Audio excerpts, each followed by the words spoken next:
Good morning, all of you. It's my pleasure to come back and we'll have a review session on the concept called regional rural bank.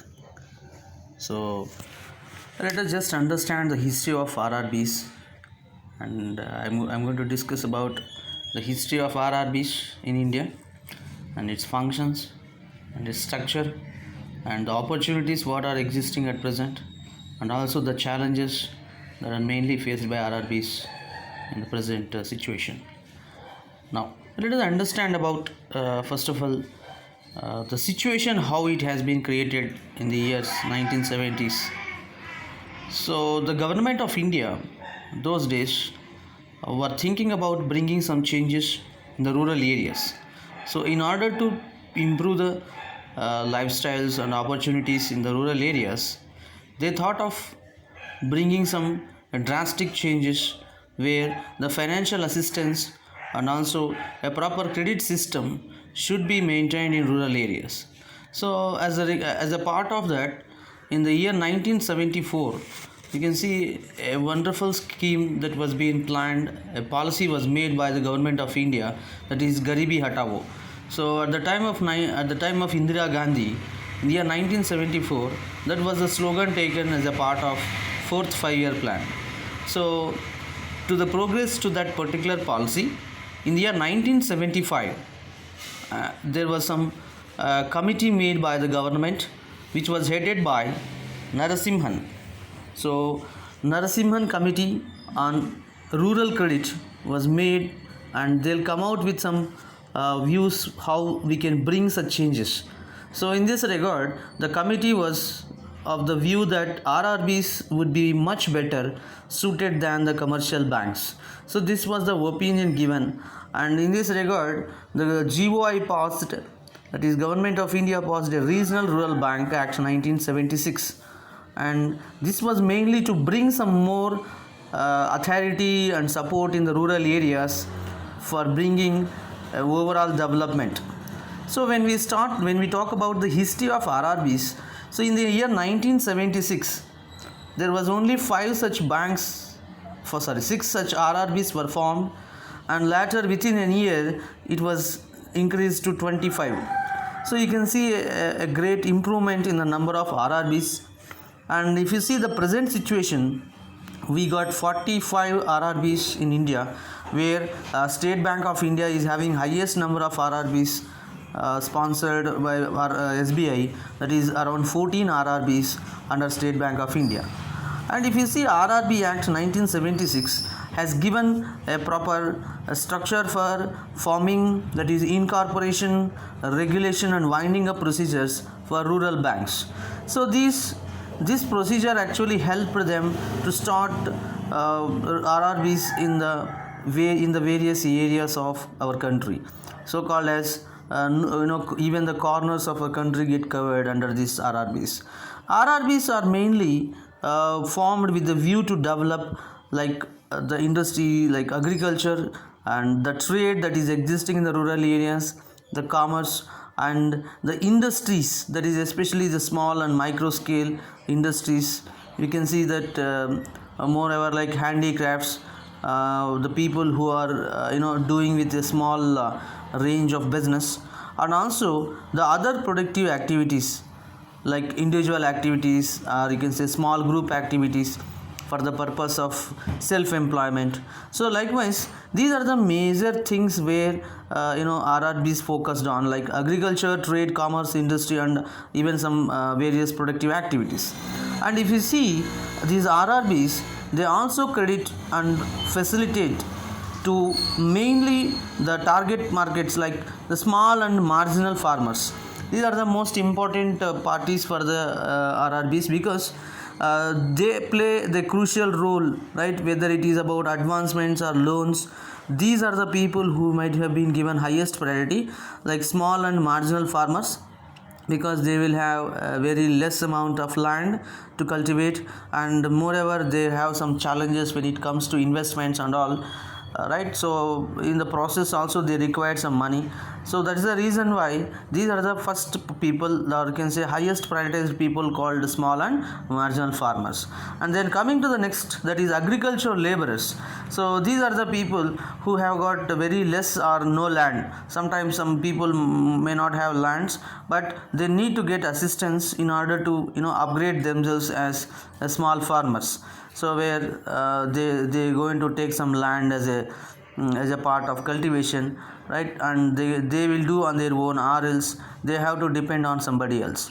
Then coming to the third, that is small entrepreneurs. So these are the people so called as those are willing to come up in the market and trying to do some small business with a small estimations or small investments, with a small range of business. So these people should be assisted so that they can grow as a bigger business people, and then they can contribute for the economy, and also they're going to provide self employment for many of the people. So that is the reason why these RRBs are going to play a crucial role in focusing on these people so called as small and marginal farmers and agricultural laborers and even small entrepreneurs. And let us understand about the real objectives of RRBs. If you see the RRB objectives, you can understand the real purpose that is behind forming and progress of RRBs. So the objectives are like this. First thing is, it is about bridging the credit gaps in rural areas. So moreover, we can see there are a lot of gaps in rural areas. That is, so only few people are getting credits, and many of them are not able to because of various reasons, like the constraints in the coming out with the opportunities. And one more thing is, moreover, the less importance is given for the poor people. So that is the reason why even banks are not confident about giving credits to the people. That is one thing. Next, the second objective is to develop such measures which could restrict the outflow of rural deposits to urban areas, especially in rural areas. Earlier it was like moreover going to the urban banks or urban institutions in depositing money because of lack of confidence on the rural market and rural business. So that's why if you could come out with these RRBs, they set up the standards at the rural places itself, so that it is always going to make these deposits to be kept within the rural areas, and the same deposit, that is the investments, can be made with the help of those deposits. Then coming to the third objective, to reduce regional imbalances and increase rural employment generation activities. This is one more thing, that is, you have to see that there should not be any imbalances. It is always going to happen with one region to other region because of various factors, like the fertility of lands, the rainfall or water resources in that particular area, or maybe industrialization. All these are all the reasons for few regions to be more advanced developed and few regions to be like less developed areas. So in order to avoid that, these RRBs will help us, and most importantly, the employment generation activities are going to get improved, so that even the people so called as micro level business also come into existence, and so that they can do it confidently. So these are the most important objectives. You see, based on these objectives, you can understand that RRB's necessity and RRB's importance in the rural areas. Now let us move to the structure, that is how these RRBs are going to form the capital structure of RRBs. Here when you go back to the at the time of starting or establishment of RRBs, the authorized capital is rupees 1 crore and the issued capital is 5 lakhs rupees.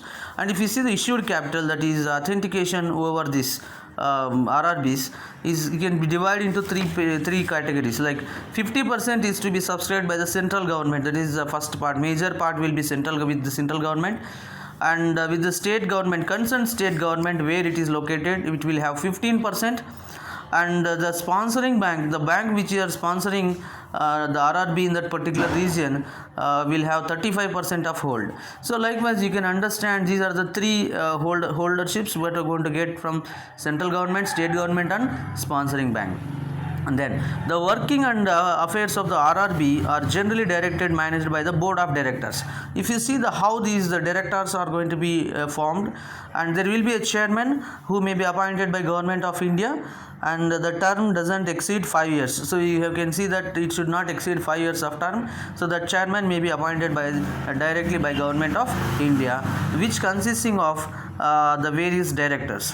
There will be 3 directors nominated by central government, So it will be in the hands of central government to nominate 3 directors and 2 directors nominated by the state government, and generally it should not exceed more than 2, and then 3 directors nominated by the sponsoring bank, and again it should not be more than 3 directors, so that we can understand, including chairman, there will be 9 directors working in the this particular RRB, sorry.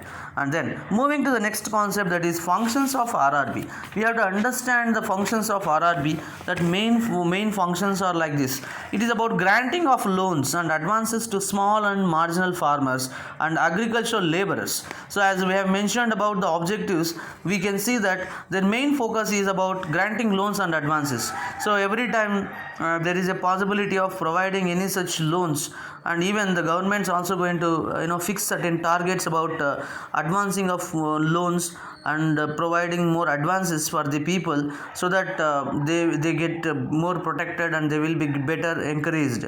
And it is like individuals or groups may be given opportunities. If you see individuals, about the farmers, how these farmers are getting getting supported, as well as the laborers and these entrepreneurs, and even like groups also, like cooperative societies which are formed in the rural and local areas, and agricultural processing societies are also there, and even cooperative farming societies. So that these all mainly focus to encourage the agriculture operations, and so that even certain supportive operations which are related to agriculture are also getting encouraged by doing all this. Then coming to the second function, it is granting of loans and advances to artisans. So artisans are those who are based on their own skill, that is individual skill. They may just get a small business, so that they are also going to be get affected by these RRBs, like artisans. Next, small entrepreneurs and persons engaged in trade, commerce and other productive activities. Even small entrepreneurs, and the level of investments may be low, so that even they may get protected there itself, and they get encouraged by these RRBs in order to advance in their own business. And accepting various types of deposits. One more function is acceptance of various types of deposits. So you can see a lot of customers here, maybe like group or individual, so they are all going to have something like providing getting into deposits, and so that the credit policies of RRBs are liberal compared to any cooperative banks. That's the reason why even many of the customers get attracted based on the opportunities that they are seeing in the RRBs. Now let us understand about importance of RRBs. So why these RRBs are existing, and also we can understand that how the RRBs are growing. So by growing in the particular area, so they are always going to have an impact in that particular economy. So that number of banks are getting increased, and you see that shows that it's a positive indication. And you can see that expansion of RRBs in the world, in the overall domestic country. And you see in the year 1975 there were only 6 RRBs that were existing, which was sponsored by the sponsoring banks. And you can see that present it covers over 400 districts. That means overall all the districts are getting covered with around 14,550 branches. So it is a big in number, and you can see the amount of business that they can do. And then second thing is, it is about increase the deposits. So you can see that there is a deposit increment every year, and it was just started with 20 lakhs in 1975, and now it is around 80,000 crores by 2019. So it shows that there is a great increment in deposits, so that it shows that the faith is getting increased, the security mindset of the customers are also getting improved. And you can see advance have it is always going to have, and advances have increased. Moreover, total advances granted by RRBs also getting increased. So earlier it was only 10 lakhs in 1975, and now you can see it is around 18,000 crores in 2019. So when we see about who are getting more get benefited or affected by these RRBs, it is more 90% of them are to the small and marginal farmers and the laborers. And then coming to the other thing, that is creation of local employment. This is one of the major objective for the government of India, to provide local employment. So there moreover like people migrating from rural areas to urban areas in order to get employment. So in order to avoid that, or in order to make sure there will be an employment generation even in the local area, so the government of India has got this as a best option, so that local employment got increased. Even some government programs are also going to be part of this local employment, and like sponsored by the government of India, where there will be an employment opportunity, like programs like Trisam, and you can see even JRY, Jawahar Rozgar Yojana, and Swaraj Rozgar Yojana, and now it is Mahatma Gandhi National Rural Employment Guarantee Program. So Mahatma Gandhi National Employment Guarantee Program is really providing enormous opportunities for the rural people. There will be a confirmed employment, like work that they are getting, and so that they get protected in the society. And then participation in various programs, even RRBs are extended their activities in participating various program, as just now I told you about National Rural Employment Guarantee Program, and even providing some sort of pensions for the people, and even involving in some other research and surveys in order to bring some changes in the rural areas. And assistance to physically challenged people, this is also one important thing, that is these are the section of people in the society who may be ignored and not been really encouraged by the society. So they have to be given higher priority when it comes to RRBs. They provide a lot of opportunities by giving loans, as we have discussed, and encouraging them being as an entrepreneur in that particular area. And then moving to the next concept, that is problems of RRBs in India. So if you see overall, there are the opportunities are there, the development we can see with RRBs, but there are also some challenges or problems that have been faced by RRBs. And you see the recently you can see a lot of such issues have been arised. First thing is existence of overdues. As you know that the command of RRBs may not be centralized, and as you know that there is more number of overdues and even some bad debts you can observe, so that that really creating a problem in the financial stability of RRBs. And losses, so you see any business, any banking business should have a profit so that they can advance more. And with the kind of subsidies and sort of services that they're giving at the lowest levels, they could not get more profits. Instead of getting profits, actually it is leading to losses. Then limited channels of investments. You see they are focusing on few of the target customers, so that they could not increase the channels, and as investments are not getting increased, and obviously it affects on their business, so that the banks are not getting really supported by the investments. And then difficulties in deposit mobilization. You see the confidence levels of the customers.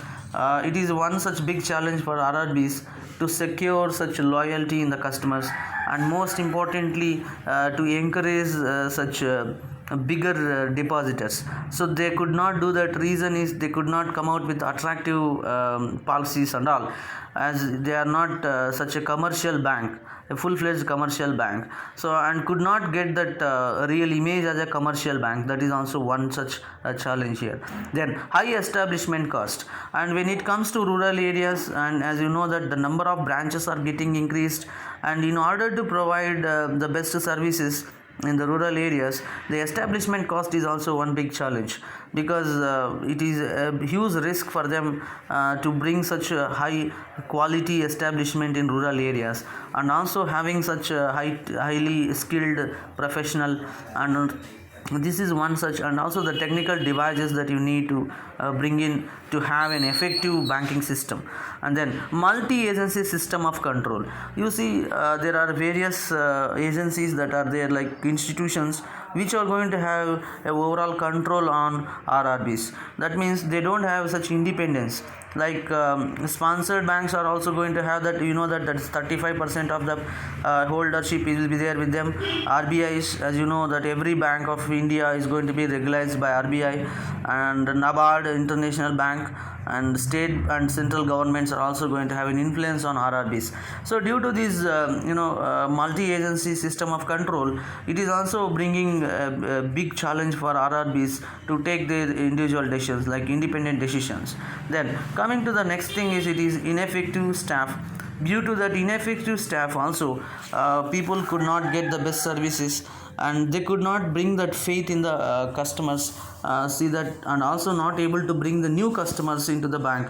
That is one such challenge. So due to all these reasons, you can see RRBs are facing tremendous hiccups, and but still the present governments are also trying their best to support RRBs and to give best support, so that they can bring that rural development, the concept of rural development will be fulfilled, right? So, and I would like to conclude the session here, just reminding and revising what we have discussed today. And today we have discussed about the introduction to RRBs, the formation of RRBs, and we have seen the main objectives behind the forming of RRBs, and the reasons why RRBs are playing a crucial role in rural economy. And then the functions of RRB, what we have seen, the major functions and capital structure, how the RRBs are going to be formed, and most importantly the present opportunities, so called as importance of RRBs in the present situation, and the big challenges or constraints that are there with RRBs in progress, right? So these are the concepts. I hope you understood that, and have a best time, and please go through the assessment test and complete it. Thank you very much for your kind support. Thank you.